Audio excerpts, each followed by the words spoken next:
Hello, fellow warriors. Welcome back to another episode of Divided, Survived, and Thriving. So today we will be talking about co-parenting from a father's perspective and how important it is to remember that love is greater than fear and ego, especially when you are in a parenting role. I am Laila Aitken, a divorcee, divorce coach, and the founder of Split FYI. As some of you already know, I really do enjoy interviewing badass humans who have not only survived divorce, but who have come out the other side and took control of their lives and rewrote their story. These conversations are about turning painful process of splitting into a positive force in your life. These are stories of resilience, passion, grit, familiarity, grace, and survival. Stories are, and I really believe this, a reminder that no matter how hard it gets, you can get through it. Learn from it, heal from it, and embrace the journey ahead. So without further ado, my guest for today is Steve Bringuel. Bringuel, yeah. Bringuel, okay, I got it. All right, almost. I met Steve on Clubhouse chat, and it was hosted by HubDot. And his story of divorce and his journey to self was not only compelling, but it was raw, real, and full of enlightenment moments. Steve's journey has led him to become a personal growth teacher and mindfulness activator, where he actively works with clients to bring transformational shifts, reminds them of their essence, and we'll dive into that later, so that they can return to the state of joy. Sounds perfect. Steve is, it's just great to have you. I mean, we talk a lot all the time, and it's always a pleasure to talk to you because we can go and we cover everything under the sun when we chat. But it's really good to have you here and talking to our audience about something that is really, really, really, really, really important in divorce and separation, co-parenting. Yeah, so good to be here. So thank you. Yeah, and I mean, I think for me, twice divorced. So I mean, going way back to my 20s. But you think that getting married young, so many people are like, "Oh, I'm not married yet," or whatever. And sometimes you get married young, and then you realize that you might have gotten married too young. Right. But through that, I ended up with a wonderful stepdaughter who's now in her 30s, just turned 30. And then later on in life, I got remarried and have a 14-year-old son. But that puts me in a spot where I'm twice divorced. So not that it makes me an expert, but I've been through this with two different scenarios, two different people, and two different places in my life. So, I think that's where some of the great conversations you and I have had too, just about this. It's a journey. It's a journey. Yeah. And each journey teaches you something different about yourself, and which is very important to hold on to those, right? Yeah. Like they're little, I don't know, it's like you put the coin in the piggy bank, right? You keep putting it inside of yourself, right? It's like, oh, I'm learning this, I'm learning that. I've got to let go of this. Maybe I've got to spend over here. I've got a little, tidbit things. But could you share with the audience a little bit about, in whatever way, shape, or form, but like, how was that for you? I mean, okay, what did you feel? I know you were young on your first divorce, but what was that all about? The first, the second, share what led up to it. Mm-hmm. Well, I think what the first one was, there was definitely an awareness of it, that sort of not being ready, not even understanding what we were taking on. Even, co-parenting in that situation, because I immediately stepped into a situation where I was a stepdad. Right. And, but just sort of having life hit you and then go, you've got, bills and responsibilities and goals and life, and learning who each other is. And then kind of realizing that sometimes, you're not on the same page as much as you'd like to be. Right. And then you uncouple and you move on, and there's the feeling of loss and all the things that you go through. And I think that one for me was a little different. It was painful, but it wasn't like destructive. I mean, there wasn't sort of this, angst between us. Right. But it was just like an awareness. And then, I think going through life and dating and growing and kind of processing what all that meant, and all along realizing that I got some protection or buffer from an ego that I was continuously learning how to build.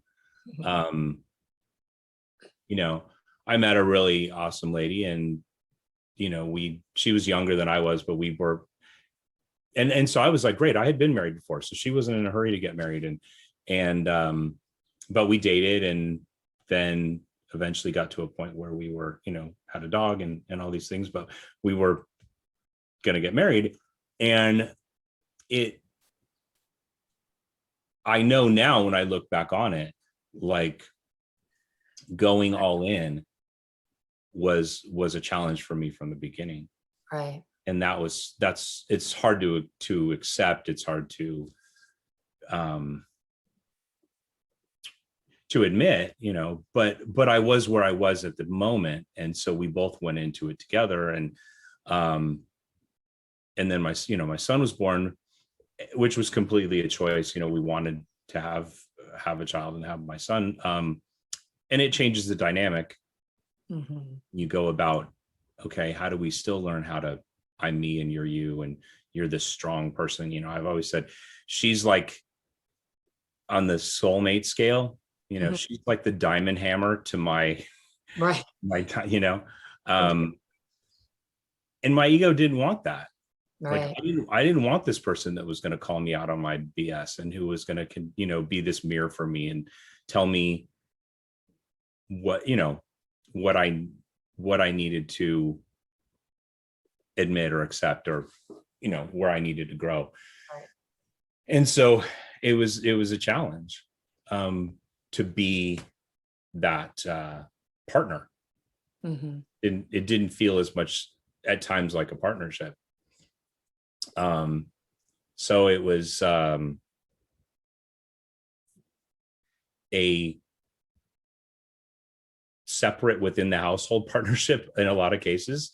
And that was tough because it creates resentment. You look back, and I think and I've talked to clients now and folks, friends even, but you look back and you're like, wow, when did it change?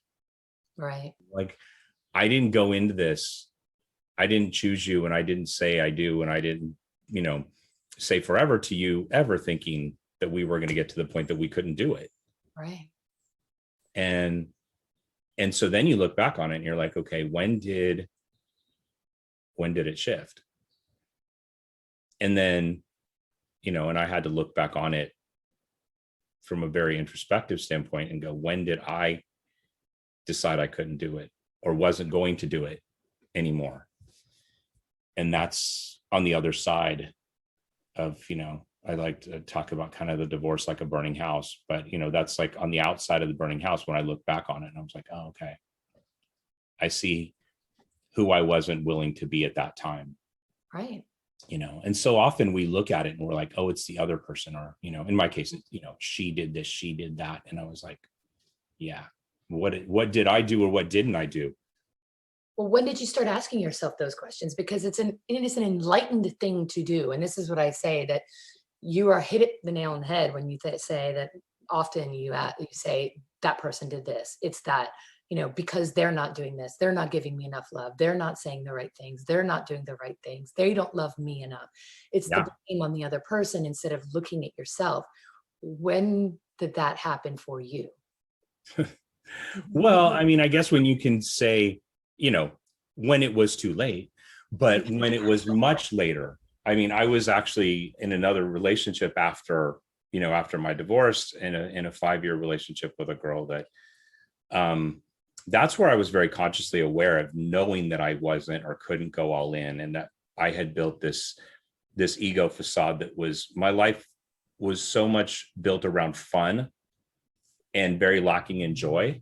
And that's where, when you were talking about, kind of my introduction, where I learned that it's important to help people find their joy is because I knew that I missed it, that I lost it somewhere along the way. And so when the relationship, that was a 5-year relationship that ended about 4 years ago. And when I was going through my breaking open, I did a lot of that looking back and going, yeah, now I see who I was trying to be and survive as, and be this person that was present in this relationship, but not willing or able at the moment to be open to choosing differently. Right.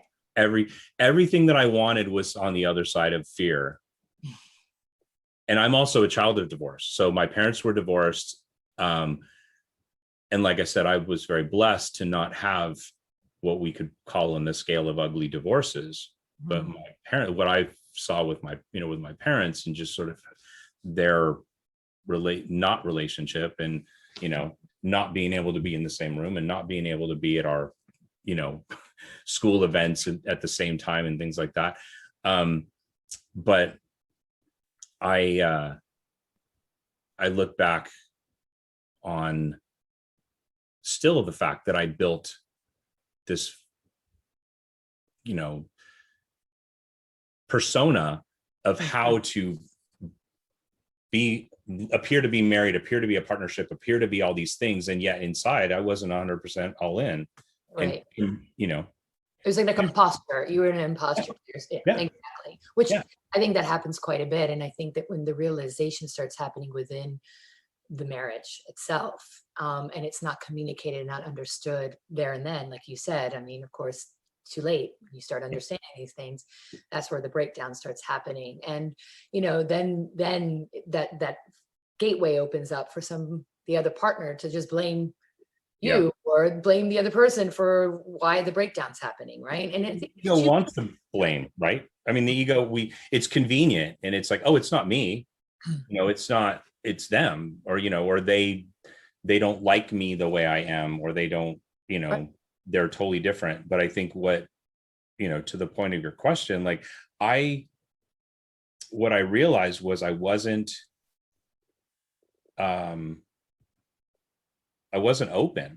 and it wasn't, she couldn't have succeeded as, as my wife or my partner, because, and I didn't allow her to, in my judgment and my choices as well. So it was sort of like this thing where within that burning house, within that situation, and having my son in the, the scenario, we as a family, but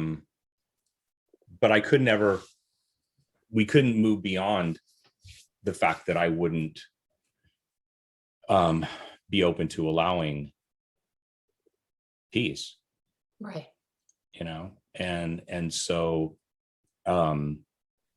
when she finally said, it was enough, I can't do it anymore, I can't be here, because, which ironically is what ended up happening in the relationship that ended 4 years ago too, was my walls pushed my relationships and the ladies in my life to the point in which I felt like they were just close enough. And then, and I wouldn't let them in any further, because I wasn't in control. I felt like I was in control. I was like a plate spinner, but I wasn't in control. And when she said that, then all of a sudden, then you start to go, oh, well, now it's, you don't love me. It's me. It's, you're rejecting me, all these things like that. And I was like, but what I came to learn later was I created that. Right. And so in hindsight, to the point of kind of what brought us to the conversation today with co-parenting, I had to learn to choose differently. I had to decide, what did I want my house, my family circle to look like? Right. And you and I met in Clubhouse, but it was interesting. And I've had some serendipitous moments in there, but I stepped into a room in Clubhouse one day, and I don't remember the guy. I can't remember who said it, but he was talking about going through a divorce situation. And he said, he was talking to his dad about how, awful it was. And they were fighting all the time. And it was, so much tension and, just discomfort. And he's like, I don't know what to do. I don't know how to change this. And his dad said, if you want joy in your house, you have to be joy in your house. Mm-hmm. And that for me, I had never had it compartmentalized that concisely. Right. But it was just like, that's what I had learned in my journey for how to find peaceful co-parenting Mm-hmm. and collaborative co-parenting with my son's mom. Right. And the other one was easier because and she's older, and we weren't living in the same area for a lot of the time when she was growing up. But now we're awesome friends, and my son and her are like brother and sister. Right. My stepdaughter and my ex-wife and I are really close. And I was blessed. I was blessed by the universe to have soulmates come into my life. Right. And I think too, like when I talk to people, if you lose sight about why it happened, why did you meet? Why did you get married? Why did you bring this? We're so caught up in the battle and the separation, the severance and all of that we lose sight of like, well, yeah, but this happened for a reason. And there's more to the story than the end of the legal union. It's so hard to see that when you've been wronged and you've been hurt and you have, and it really is. And I remember that was something that really helped me through my divorce, that I remember thinking to myself, but I have this beautiful life in my life, right? This joy, this daughter of mine, that I was like, it doesn't, all the hurt that might've been inflicted onto me, I said, you know what? It doesn't really matter, because look at this gift. This is what it was meant to be. This was what it was meant to be, right? I always think that I'm like, she chose us as parents. And yes. Now I joke with her all the time. I'm like, you chose us. And she's like, I don't know what I was thinking. I know. I joke about it. I'm like, no, we choose our parents. And so it is a beautiful thing to hold on to, even though you're up against some difficult people sometimes, you're up against hurt and pain that you're feeling and you've been inflicted upon. And so it is a very tough thing to do, but it's always a great to go back to that. Well, and you just said something, powerful, but also the fact that when you look at the fact that you've wronged, I also had to look at the fact that and we know there are, tragic situations, there's violent situations, there's relationships that are just, awful. But even if you just wronged someone on a soul and a heart level, from the standpoint of not giving them the space or the love, the security, the safety that they needed, then there's for me looking at it from that standpoint and saying, we couldn't have succeeded with who I was showing up as. Right. And I can look at her, and I know from now, again, being in my, where I'm at, that my relationships have all been a lesson for me in compassion, acceptance, and non-judgment, which means they've all been a lesson for me in love. Right. And I think being blessed to have that, attraction and fire and, fun and romance and all those things, that's all been part of each relationship. But what I really didn't know how to do was love. And the last relationship was one of the closest to unconditional love, like even in the midst of choosing me as the poster child for the emotionally unavailable guy, and having her choose me for her own reasons, and us creating this, relationship picture that looked great to everyone else. I learned all she wanted was a safe place to rest her head. Right. The parties and the Harleys and the, running around and never saying no to anything and going wherever it was fun, and it made the choice attractive, but it wasn't the ask. No. And so What brought the joy? yeah, well, the joy still wasn't. Mm-hmm. It wasn't. And I said it in a group of men I was talking to one time, but it was that I realized, or I told someone that I had a lot of fun, but I didn't have the joy. And I journaled it, and I realized that's what was lacking for me. I went through a guided meditation again when I was going through this breaking open period, and it was, you need to trust, but you're not going to find your joy until you learn to trust. Right. You're not going to find your joy and that means trusting that love won't hurt you. Yeah. And so when you pick your partner, then, it's like something you said a few minutes ago reminded me of this too, but, in the 70s, and I'm going to age myself, but there was a song by Kenny Loggins, The Real Thing, and he talks about going through a divorce and the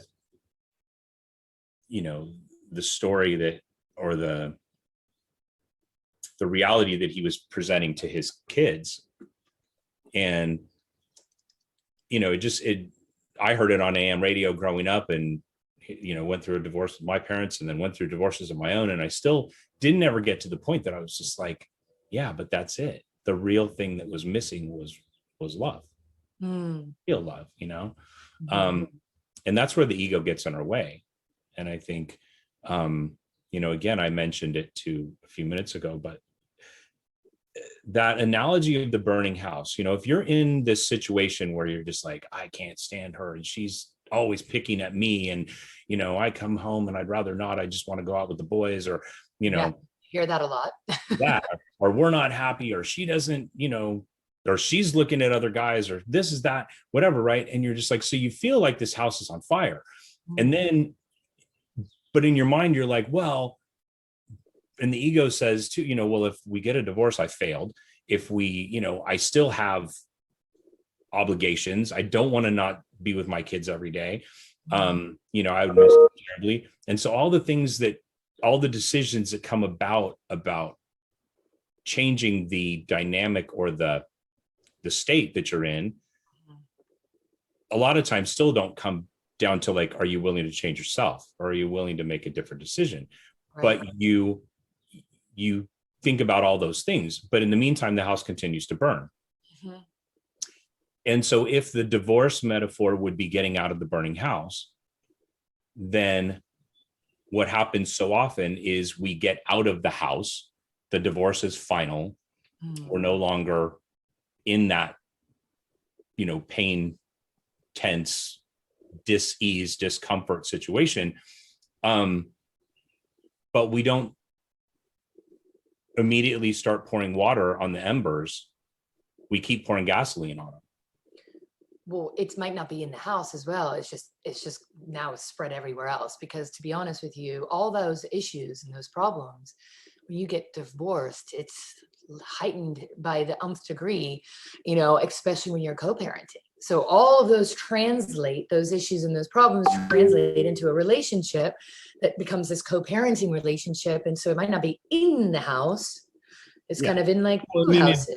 Right. Metaphorically, the house, meaning that because you're still a family unit, and no legal paper will change the fact that you are, two people who had a union, brought this child into this world, and you're a family, and you have the ability to be one or not. You have the ability to be at parent teacher night. You have the ability to be at the soccer game or not. Right. And yeah, I totally agree with you, because, you and I could be in that situation, and you could want peace and I could be bitter. And so I'm doing everything I can to be this, jerk, and to continue to inflict pain because I'm in pain. But if you both can learn to choose differently and say, what do I want my life outside of that divorce to look like? Then it is possible that it doesn't even the rest, even the separation of the assets, even this financial settlement, even all those other things, doesn't have to be a war. No. because, but that's the point, is so often it's not. And if I was, and I've had this conversation with a couple guys, but I mean, guys that I've talked to, and I was just like, what do you want it to look like?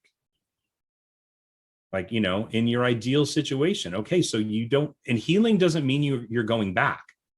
No. Well, if we get you're like, what? If you get along, that means you're going to get remarried to that person, or that you're going to get back together. I mean, again, to the point of, you're out of the burning house. Like, okay. I think there's part of it is a justification of what went wrong in your marriage, right? So here your marriage is over. And so that all of a sudden, if you're getting along, then you're like, wait, what, it's that there's a fear factor is like, wait a minute, did we make the right decision or the wrong decision? And I say to that, it doesn't matter, but Right. amicable is way better than not being amicable. And that leads me to this question, because I really want to get into what helped you create this working co-parenting relationship, because I know that you have one, which is a fantastic one. And I know that, you guys have created this atmosphere where your son is able to go to both houses if and when you help each other out.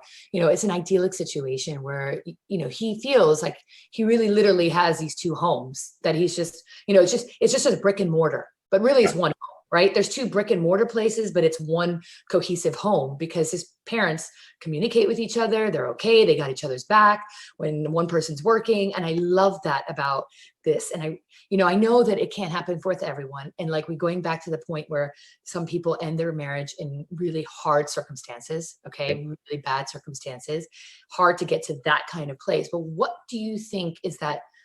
What helped you, and what do you think could help others get to that place where at least it's a little more cohesive? Yeah.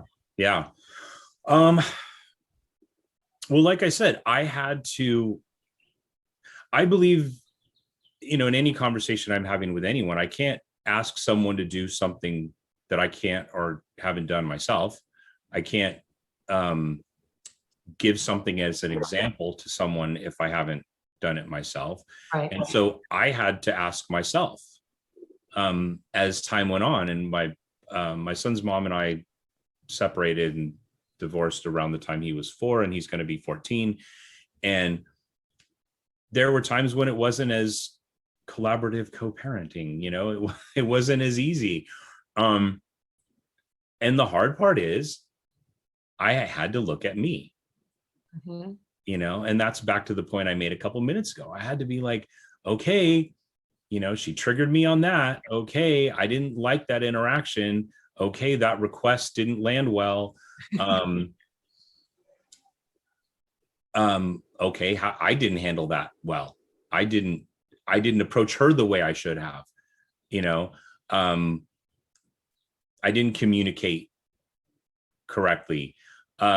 So I had to look at my now, and I believe a lot in the power of now, but I had to look in my moment and just say, okay, then how do I want my relationship with her to work? Right. How do I want it to look? And then, is the choice that I'm making going to bring about that result? Am I moving closer to joy, or am I moving further away from joy? Am I adding fuel to the fire, or am I smoothing the path for us? Right. I mean, I've had so many situations, I'm sure you know them as well, where, people are like, it's not my day. You're like, well, can I got this thing going on, and, can you watch our son tonight? And you're like, no, it's not my day. Right. And I was like, okay, immediately, what did you do there? Right. Like, when you had that child, you didn't sign up for not my day. It was never that was not part of the vision or the story that the picture you painted for yourself was this whole not my day thing. And then all of a sudden, an ask from your former spouse comes, and you're like, nope. And you're like, that's not, overcoming resistance is huge, but when you're the one creating the resistance, when you're putting it in there, then you're actually working against joy. 100%. I love that you just said that, because I think that this comes up so too many times in, in any ecosystem of divorce. It is this pull of like, well, that's not fair. This is not that. I mean, we always say this in our community. It's like, fair is the F word in divorce. I'm sorry, like, and it's to your point. You're like, you don't have a child and say, I'm going to just switch off one day, because Right. there is no switching off. Like, and you can't look at the other person. It's not about the other person. It's about your child. It's like, well, your kid needs somebody to look after them and, help them out. Like, and you want to be with them. And that's the point. The bottom line is that you want to be with them. It brings you joy to be with your child. So if you get another day extra, or, you switch days and it's okay and it all works out, why not? If it doesn't bring you joy, right? And there are people that are just, not cut out to be parents, and maybe it's not their, it's not their jam, and you're like, okay, then say so. Right. Then there comes, you and I have had conversations before about acronyms, but I mean, it's like one of them is communication. Yeah. And it's like, then just say, you know what? And it's hard, because if you want to play this game of, I'm not going to reject my kids so I don't look like a jerk, but I'm just going to reject them over and over again because I'm not capable of being a dad. Right. You're doing more damage. Right. If like, I can't do this, but if I just flat out say I can't do this, I'm not capable of that either. So You're just going to continue to say, well, no, I can't. Sorry, I can't be at soccer. Sorry, I can't make it to parent night. Sorry, I can't, but if you're going to love your kids when they're with you and you get a chance to have them on a day that's not your day, then take them. Be like, yes, please. Can I keep them an extra day? You know? And then, you may get it on the other side. No, wait a minute. No. Now this is getting a little weird. I want them back. I miss them, and that's where, like, I mean, we've had a 50-50 relationship with custody, but because from the beginning, we both said we would miss him too much. And I grew up in a, every other weekend with my dad thing. And I was like, oh my God, I told her, I was like, I can't do that. I can't see him physically uninterrupted once every 2 weeks. Right. There's just, sorry, not that guy. No. But what we worked out, which is, again, not everyone can do this, but we live really close to each other too. But it was literally, when he was a baby, it was every other day. Right. And it was like, which meant that I got to see him every day, because it was either drop off or pick up, or drop off or pick up. And then later on, as he got older, he'd just be like, hey, I'm going to hang out with mom a little longer. Which is great. Yeah. And again, do that, and he wasn't afraid to do that. That's the thing where you find that, unfortunately, the kids become these weapons between parents. And, it's, we were talking about this before we started this, and I think this is a great segue into, that ego and that fear that we were talking about, and how that drives, co-parenting couples into this, making really poor choices, right? Because either they're fearful that their kids are going to love the other parent more, or, they're going to, they lose the affection of their children, or they think that they can do better, or say, they're a better parent than the others. We hear it all on all ends, and it drives them to make really poor choices in certain situations. And I always say, look, it doesn't matter. The love is what matters. The kid needs love from both parents. That's it, right? They might not do it the same way. They might not say things the same way, and that's totally fine. It would even happen if you were still married. But so talk to us a little bit about that. The fear. Well, and it's like, I think there is a fear within creating the structures that, like, oh, it has to be the same way. What he does at my house, he has to do at your house. And I was like, well, let's just start with the fact that you and I are different. You and I, on, certain levels, didn't agree on certain household things when we were married. So it's sort of like the expectation that we're going to create this exact replication of two different houses is probably not realistic. But are we really even teaching them the right example? Because they're going to go to school, my son's going to be a freshman. He's going to have whatever, 7 teachers that are all going to do his life different. Right. And kids aren't dumb. They're like, he knows. He's like, Mom, that's how Dad is. Right. He's like, Dad, that's just who Mom is as a person. Right. Back to that, even lesson in compassion. He's like, sometimes he's like, we're learning how to, to accept how she is on this subject, or, and you think this for me, Dad, and she thinks this for me, Dad. But if we, push back on sort of that rigidity, it does it, because the kids,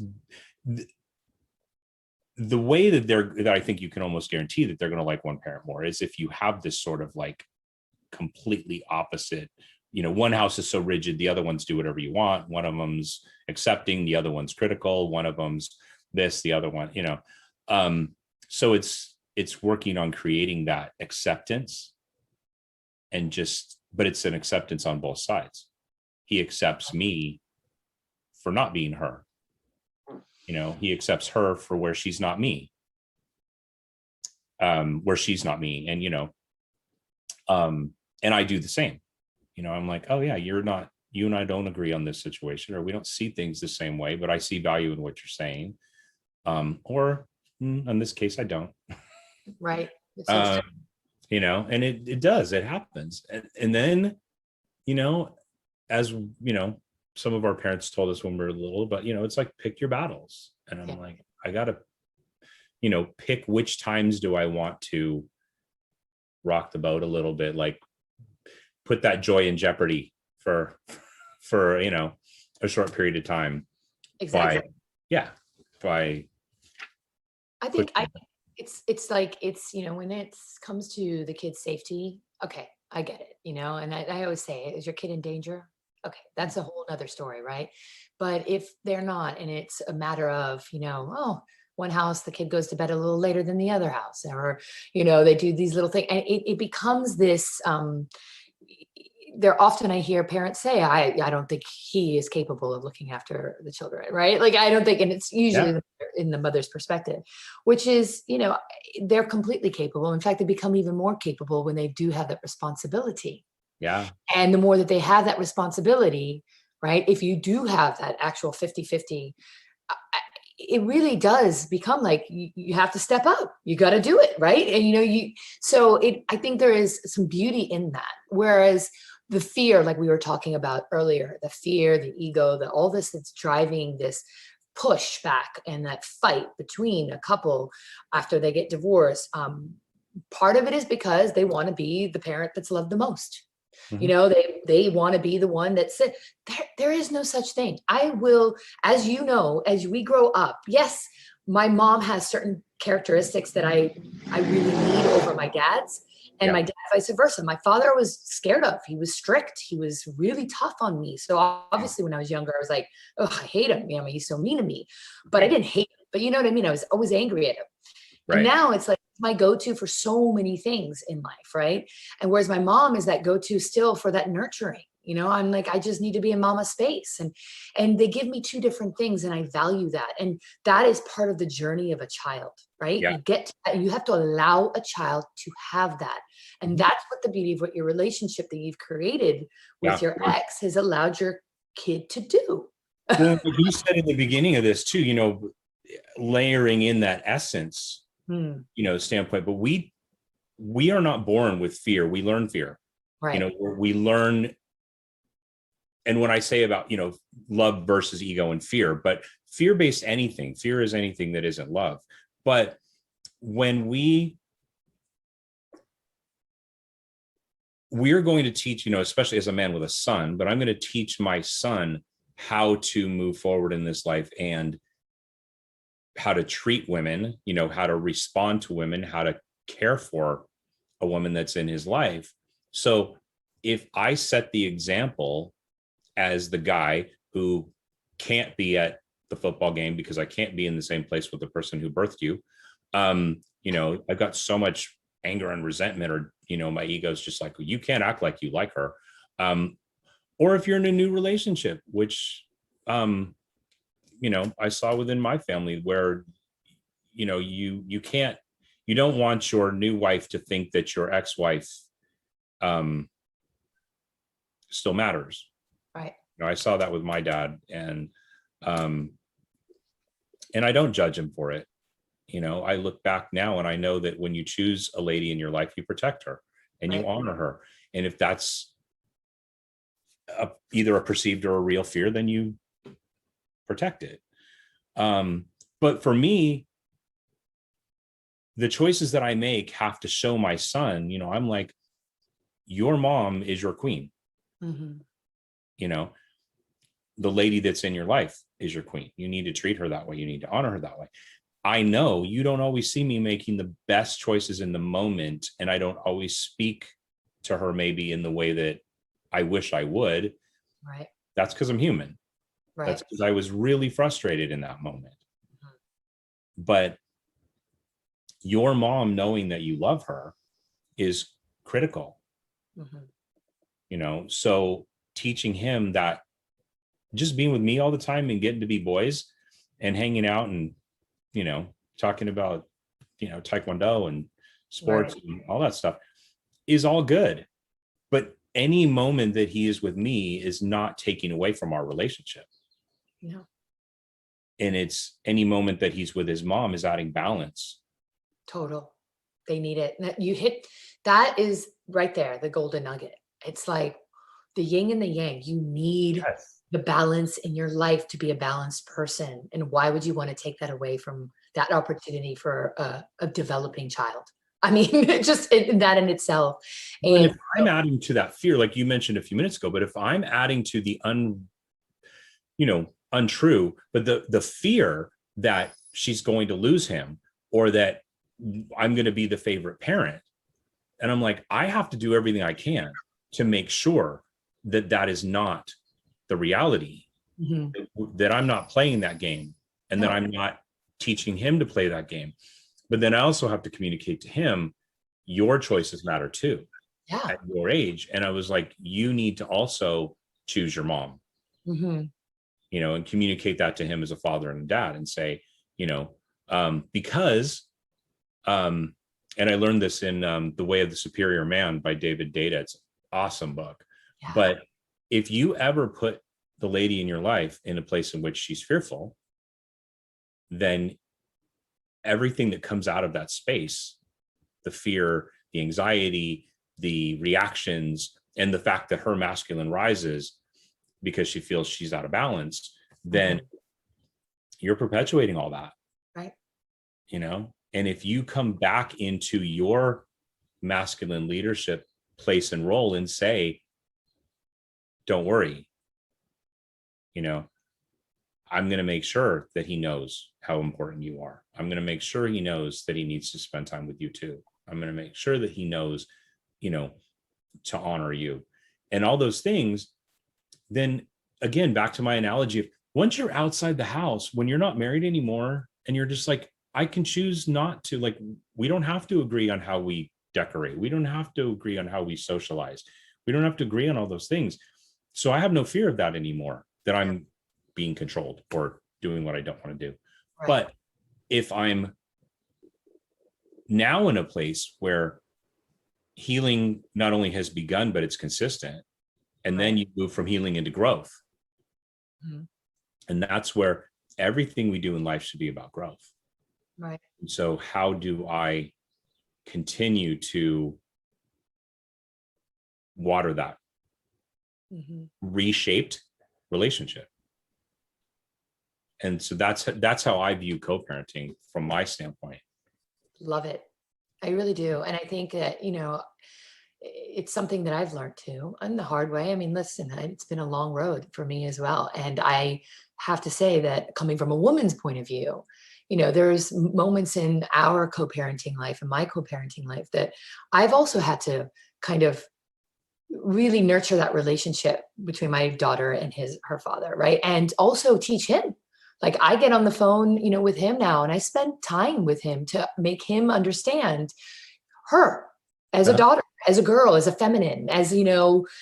his approach, where maybe he could soften it this way and he would get so much more out of it, because I want them to have a good relationship, Mhm. because in the end of the day, like you said earlier, he's going to have great relationships, your son, with women, because of the relationship he has with his mom, right? So what would of course you want that to have a good relationship. And the same thing goes with this relationship with my daughter and her father, right? Yeah. It's the same thing. And so I think that that's the ultimate. If you can look above and past beyond just, are they going to like the other parent more, or this is going to happen, or like they're not doing this right, and look at how you're fostering success in their relationships for their future, right? The relationships, no matter what they have, friendships. The challenge is too, and not that we're, superhuman or perfect or anything, but it's sort of like back to the essence point again. You have to go back to the point of, why did I pick her? Like, why did I pick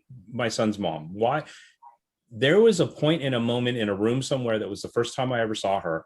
And I was just like, I want to know that person. Right. Right. And then Right. they're like, oh, I want to get to know him too. And you're like, okay, did you arrive as your real you, or did you arrive as your facade you? Who did you present yourself as? Right. But you two got to know each other as who you showed up as. Right. And then you gave it a go. And you did the courtship, you did the dating, you had the fun, you decided that, what, I want to choose you for any number of different reasons, whether it's, noble ones or ego possession or whatever it is, but you choose that person. And, you say, hey, I want to spend the rest of my life with you. And then you get married, and then you move into the house, and then you continue to give it a go. And you're like, this isn't working. Right. Like, it's either how I show up as how you relate to me, or how you show up and how you relate to, or you bring addiction, or you bring trauma, or you bring whatever into this household. But, then this child shows up because they chose us. And then you say it isn't working and we just have to separate. And then you do. And then, like I said, you're no longer in that dance anymore. You're not in that what's not working. Right. You're immediately now in a space in which you can figure out, how do we make this work? And then you remember that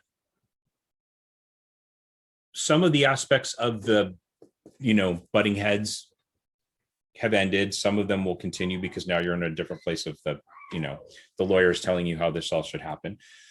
But you can choose to say, there was still something about you that I loved. There was still something about you that I chose. And so how do I honor that and move from that space and let my kid know that you were special when I chose you. But we just couldn't make it work. Right. And what I've also had to learn about my dad, and my, coming to terms with the fact that, like, we haven't spoken in many years, was acceptance. I had to be aware and conscious of the fact that he did the best he could, being who he was and what he knew, right, and dealing with his own trauma.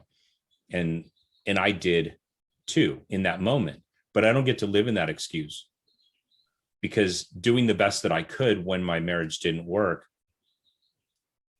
is not where I am today. Right. So I get to choose how to be a better ex-husband. I get to choose how to be a better co-parent, because I do know better. Yeah. And if I know better and I don't choose to choose differently, then everything that happens is on me. I don't get to blame her anymore. I don't get to blame, the whatever we say didn't work and why you irritated me and all these other things that we said, that people say when they get divorced. Yeah. And I was like, the moment I know better, I have to choose better.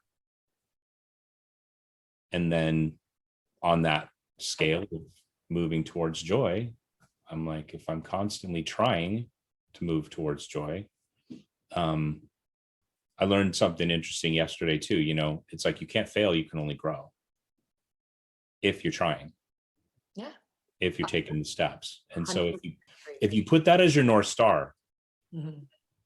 returning to joy and figuring out how to appreciate that person again, then you can't fail, you can only grow, because you're just going to have moments that maybe you didn't, say the right thing, or they triggered you, or, so I was saying this earlier, and I told you, I was like, there's moments now that it's such a beautiful thing that you can actually choose also, because you're not in that house together and under one roof, you can actually choose to be like, okay, I'm not going to say anything positive right now, so I'm going to get off the phone and we'll talk later. Or, you have these ways, like you have that time is on your side. You have that buffer now. And so you can reconstruct the relationship in a way that, if it's going to go hit tilt, or it's going to get red, or it's going to go whatever, whoa, back down.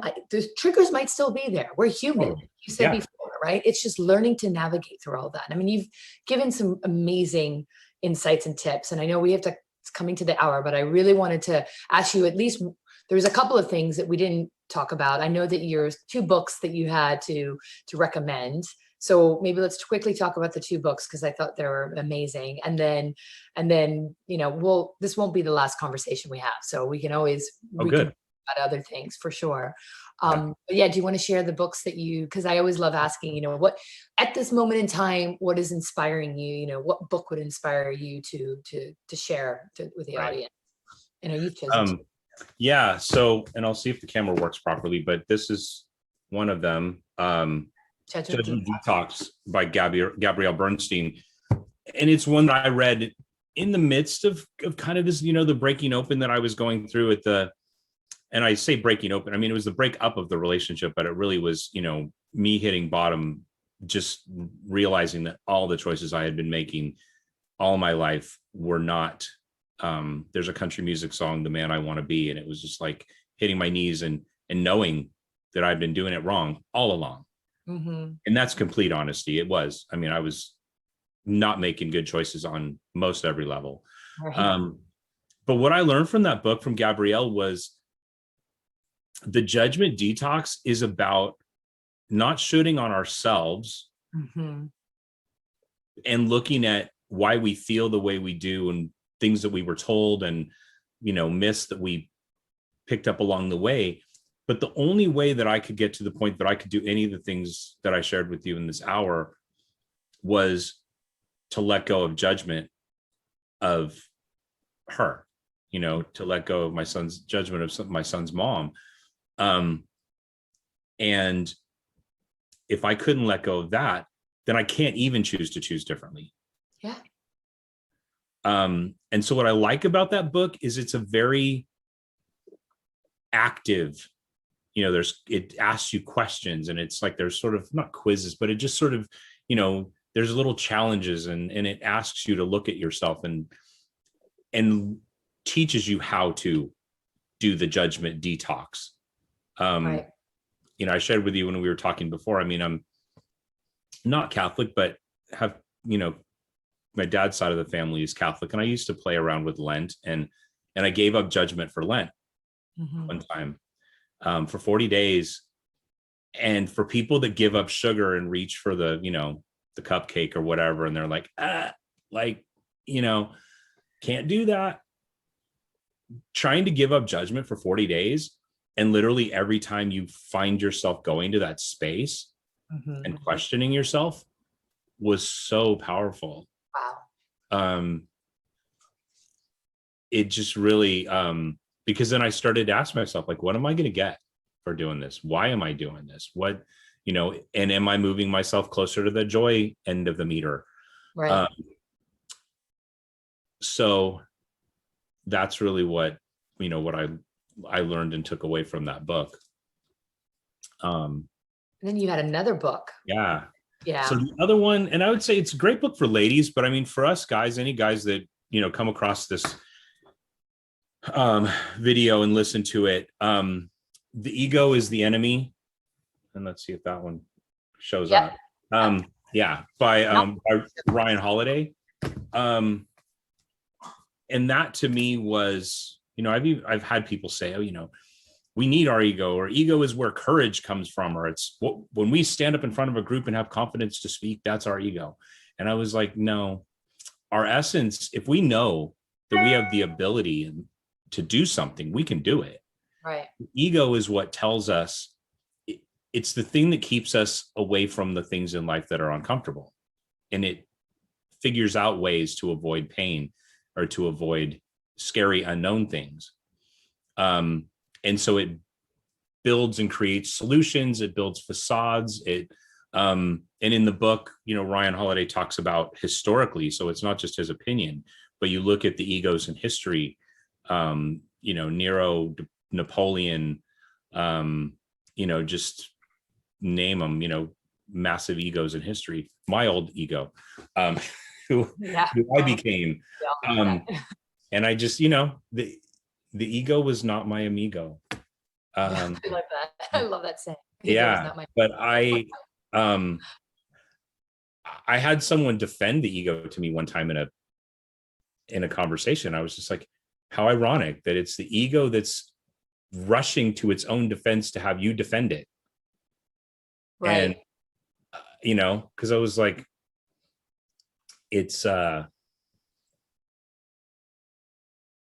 it doesn't move us towards our joy. No, it doesn't move us. It isolates. There is a component of ego that is important for us to have, but it's that healthy part of it, right? Where of course it's kind of taming it. It's almost like the taming the parts where is just not going to serve you well, right? And I think there's balance, and that's what you need. I love the old, that I think it's Navajo that they assign it to, but I think it's this old Navajo story of which wolf do you feed, right? And are you going to? Love doesn't live in your ego; it lives in in your heart and your soul. And so, which wolf are you going to feed, and which one do you choose? Fear and solutions that are going to just block and tackle. But I view it that way, as kind of which wolf do you feed, and what's. I like that saying. I'm gonna put all this in the show notes, because I think what wolf do you feed is such a great concept of when you're actively making these decisions. Because listen, part of the journey is not about getting it right and being completely ego free and doing this and being 100%. It's about recognizing. It's just recognizing when you're doing what you're doing, like the judgment thing.